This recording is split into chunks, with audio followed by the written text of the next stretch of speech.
Welcome दोस्त, मेरे PSL YouTube channel की तरफ से आप सभी का स्वागत करता हूं।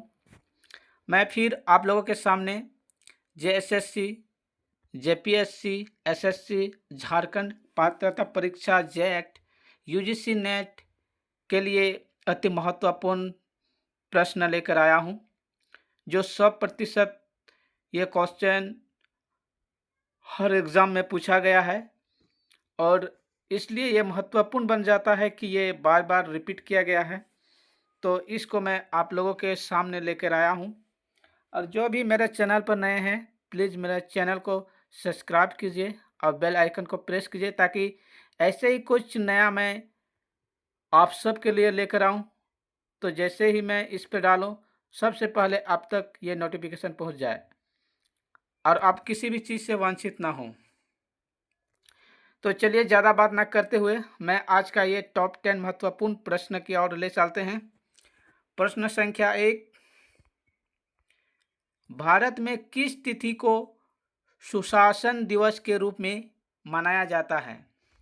तो अगर आप लोग जानते हैं तो प्लीज़ कमेंट कीजिए और लाइक शेयर मत भूलिएगा, क्योंकि मेरा मेहनत का फल मेरे मन को मनोबल मिलेगा कि मेरे दोस्त मुझे सपोर्ट कर रहे हैं। क्यों ना मैं इसके लिए ऐसे ही और अच्छे महत्वपूर्ण प्रश्न इसके लिए लेकर आए। तो इसमें ऑप्शन ए में है 14 नवंबर, ऑप्शन बी में 25 दिसंबर, ऑप्शन सी में 2 अक्टूबर और ऑप्शन डी में 1 मई। तो इसका सही उत्तर होगा ऑप्शन नंबर बी, 25 दिसंबर। 25 दिसंबर एक खास दिन भी था। 25 दिसंबर देश के पूर्व प्रधानमंत्री अटल बिहारी वाजपेयी की जयंती के अवसर पर निर्धारित किया गया था। ठीक, चलिए नेक्स्ट क्वेश्चन। प्रश्न संख्या 2, द्वितीय पंचवर्षीय योजना में किस क्षेत्र के विकास पर सर्वाधिक बल दिया गया था? ऑप्शन ए कृषि क्षेत्र में, ऑप्शन बी परिवहन क्षेत्र में, ऑप्शन सी औद्योगिक क्षेत्र में और ऑप्शन डी गरीबी उन्मूलन। तो इसका सही जवाब होगा, इसका सही आंसर है ऑप्शन नंबर सी। द्वितीय पंचवर्षीय योजना 1956 से 1961 तक चली थी। इसमें भारी उद्योग पर सर्वाधिक बल दिया गया था। चलिए नेक्स्ट क्वेश्चन। प्रश्न संख्या 3, सतत विकास शब्द कब अस्तित्व में आया था? सतत विकास शब्द कब अस्तित्व में आया था? Option number A 1980, option number B 1987, option number C 1992 और ऑप्शन नंबर डी 1998। तो इसमें सही उत्तर होगा ऑप्शन नंबर बी 1987 में इस शब्द को अस्तित्व में आया था। चलिए नेक्स्ट क्वेश्चन। प्रश्न संख्या 4, भारत में आर्थिक सुधार की प्रक्रिया कब शुरू की गई? ऑप्शन ए में है 1990, ऑप्शन बी 1991, ऑप्शन सी 1993 और ऑप्शन डी 1994। तो आप लोग जानते हैं तो प्लीज़ कमेंट कीजिए। भारत में आर्थिक सुधार की प्रक्रिया कब शुरू की गई थी? तो बता दूं इसका सही उत्तर कौन सा होगा। भारत में आर्थिक सुधार का प्रक्रिया 1 जुलाई 1991 को शुरू किया गया था, जबकि मनमोहन सिंह हमारे वित्त मंत्री थे और पीवी नरसिम्हा राय हमारे प्रधानमंत्री थे। उन्हीं के सरकार पर ये शुरू किया गया था। इसका सही उत्तर है 1991। चलिए नेक्स्ट क्वेश्चन की ओर चलते हैं। Question number 5। क्वेश्चन नंबर 5 में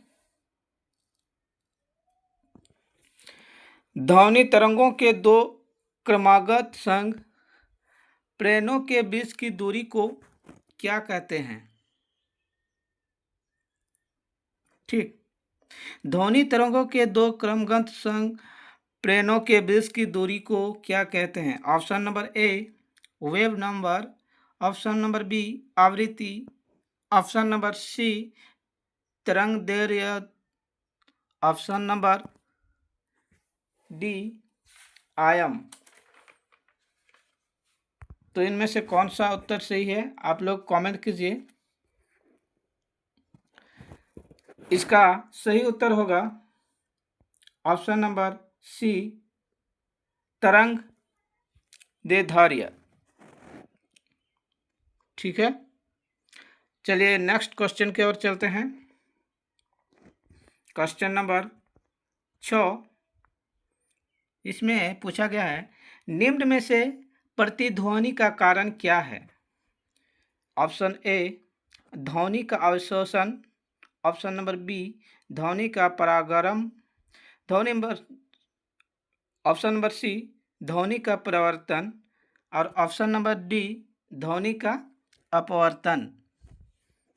तो इनमें से जो सही आंसर है आप लोग कमेंट कीजिए।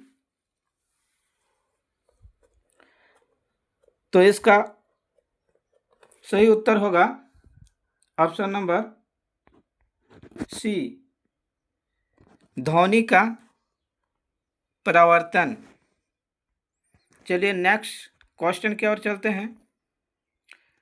प्रश्न संख्या 7, प्रकाश वर्ष इकाई है। प्रकाश वर्ष इकाई है दूरी का, समय का, ऊर्जा का और ऑप्शन नंबर डी प्रकाश की तीव्रता का। तो इसका सही उत्तर कौन सा होगा आप लोग कमेंट कीजिए। इसका सही उत्तर होगा ऑप्शन नंबर ए दूरी का। चलिए अगला क्वेश्चन देखते हैं। प्रश्न संख्या 8, इसमें निम्न में से कौन निर्वात में गमन नहीं कर सकता? ऑप्शन नंबर ए प्रकाश, ऑप्शन नंबर बी ऊष्मा, ऑप्शन नंबर सी ध्वनि और ऑप्शन नंबर डी विद्युत चुंबकीय त्वरण। तो इन चारों में से सही उत्तर कौन सा है आप लोग को बताना है, कमेंट कीजिए। इसका सही उत्तर होगा ऑप्शन नंबर सी ध्वनि गमन नहीं कर सकता है। ध्वनि को आगे बढ़ने के लिए किसी माध्यम की आवश्यकता होती है, जैसे वायु हो गया, जल हो गया, ठोस पदार्थ। बिना कुछ सहायता के वो गमन नहीं कर सकता। ठीक है, चलिए नेक्स्ट क्वेश्चन, क्वेश्चन नंबर 9, प्रश्न संख्या 9, वाहक रेडियो तरंग पर किस सूचना की अध्यारोपण की प्रक्रिया का नाम है? इसमें ऑप्शन है एक ट्रांसमिशन, बी मॉड्यूलेशन, सी डीमॉड्यूलेशन, डी रिसेप्शन। तो इन चारों ऑप्शन में से कौन सा सही उत्तर होगा आप लोग कमेंट कीजिए। इन चारों में से सही उत्तर होगा ऑप्शन नंबर बी मॉड्यूलेशन। ठीक, चलिए इस पड़ाव का अंतिम क्वेश्चन की ओर बढ़ते हैं। प्रश्न संख्या 10, प्रश्न संख्या 10, निम्न में से किस जीव से अंगोरा ऊन प्राप्त की जाती है? समझिएगा, निम्न में से किस जीव से अंगोरा ऊन प्राप्त की जाती है? ऑप्शन नंबर ए भेड़, ऑप्शन नंबर बी बकरी, ऑप्शन नंबर सी खरगोश, ऑप्शन नंबर डी लोमड़ी। तो इन चारों विकल्प में से कौन सा सही उत्तर है, आप लोग कमेंट कीजिए, क्योंकि ये इस टॉपिक का अंतिम प्रश्न है। इसका सही उत्तर होगा ऑप्शन नंबर सी खरगोश। ये अंगोरा खरगोश का बहुत महीन और सुंदर होता है।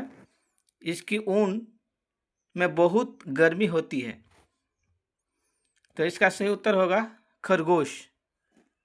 तो मेरे दोस्त, आज का टॉपिक यहीं तक था।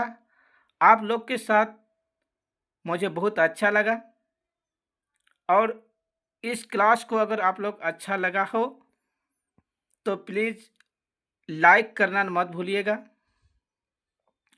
ज़्यादा से ज़्यादा शेयर कीजिए ताकि और भी छात्र तक ये पहुंच जाए और उसको भी इसका ज्ञान मिले। और मैं इस चैनल में बहुत जल्द लाइव ऑनलाइन क्लास होगा, तो प्लीज़ आप लोग मेरे साथ जुड़े रहिए। जैसे ही ऑनलाइन क्लास शुरू होगा आप लोग को नोटिफिकेशन मिल जाएगा। और किसी को भी जीके पीडीएफ अगर लेना है तो मेरा डिस्क्रिप्शन में व्हाट्सएप नंबर है, उसमें पीडीएफ लिखकर व्हाट्सएप कीजिए। अभी ऑफ़र चल रहा है दीपावली का, जिसमें 99 रुपीज़ में आपको एक जीके का फुल पीडीएफ मिल जाएगा। तो आज का क्लास मेरा यहीं तक था। आप लोग खुश रहिए, अच्छा रहिए, और फिर मिलेंगे अगले एपिसोड में, अगले क्लास में। तब तक के लिए मैं अलविदा चाहता हूँ। धन्यवाद।